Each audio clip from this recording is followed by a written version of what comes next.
Hey welcome, this is Himanshu Harish Mundada और शुरू करते हैं आज की बिजनेस न्यूज के साथ। भाई क्या क्या हो रहा है। पहली न्यूज है उनकी जिनके बारे में राहुल गांधी आपको खुद बताएंगे। अदानी अदानी अदानी।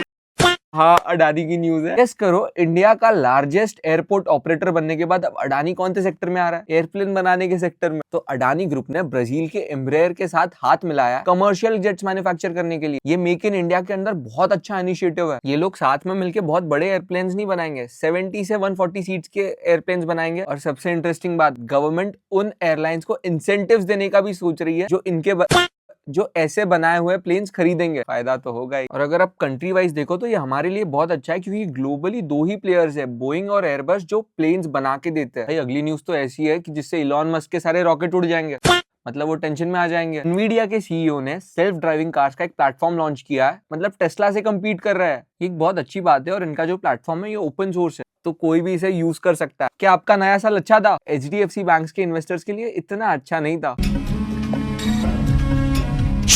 और इसका रीजन है एलडीआर। बिजनेस उनका अच्छा है, लेकिन ये जो एलडीआर है, लोन टू डिपॉजिट रेशियो, ये 99.5% पहुंच गया। मतलब आप समझ रहे हो, अगर बैंक 1 रुपए का डिपॉजिट एक्सेप्ट करती है तो ऑलमोस्ट 1 रुपए वापस लोन में भी दे देती है। तो अगर कस्टमर अपना पैसा वापस मांगने आए तो वो करेगी क्या? भाई अगली न्यूज है उस इंसान की जो आपको पक्का दिखा होगा इंस्टाग्राम पे ऐसे नाचते हुए।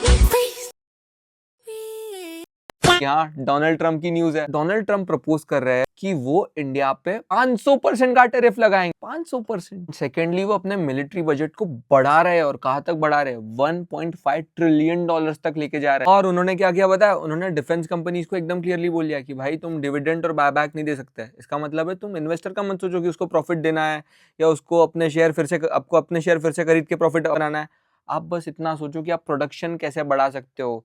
ये क्लियर इंडिकेशन है कि तुम अपने पास ज्यादा से ज्यादा वेपन्स रखना चाहते हो और फ्यूचर में ऐसी कोई चीजें कर सकते हो। अगली न्यूज उस प्लेटफॉर्म की है जिस प्लेटफॉर्म पे आप ये न्यूज देख रहे हो, यूट्यूब नहीं। तो भाई गूगल बन गई है second most valued company, Apple से ऊपर चली गई। इन्होंने अपना गेम एआई में काफी बेटर कर लिया। अगली न्यूज उनके लिए जिन्हें आईपीओ में इंटरेस्ट है। 13 जनवरी को अमागी का आईपीओ आने वाला है। अगर आपको अमागी के बारे में नहीं पता तो आपको 10 सेकंड में समझा देता हूं। तो ये कंपनी बेसिकली ऐसा करती है कि अगर आप फेसबुक पे ऐड रन करते हो तो आपके पास तो कंट्रोल होता है ना कि आप इसके दिखाना चाहते हो ये रीजन में इस जेंडर को। ये सेम कंट्रोल आपको टीवी पे नहीं मिलता अगर आपको सोनी पे ऐड लगानी है। बट ये कंट्रोल आप कैसे कर पाओगे? तो यही एक फीचर अमागी प्रोवाइड करता है, ताकि आप टीवी से अपनी ऐड एक स्पेसिफिक ऑडियंस को दिखा सको। और इसी आईपीओ से प्रेम जी सर 14x का रिटर्न लेने वाली अपने इन्वेस्टमेंट पे। भाई सेबी ने फिर से वही किया जो वो करते हैं। नहीं मतलब बैंक ऑफ अमेरिका को इनसाइडर ट्रेडिंग के केस में पकड़ा है। $180 मिलियन का केस है। अब लेट्स सी आगे क्या होता है। तो ये थी आज की बिजनेस न्यूज। कल फिर मिलते हैं।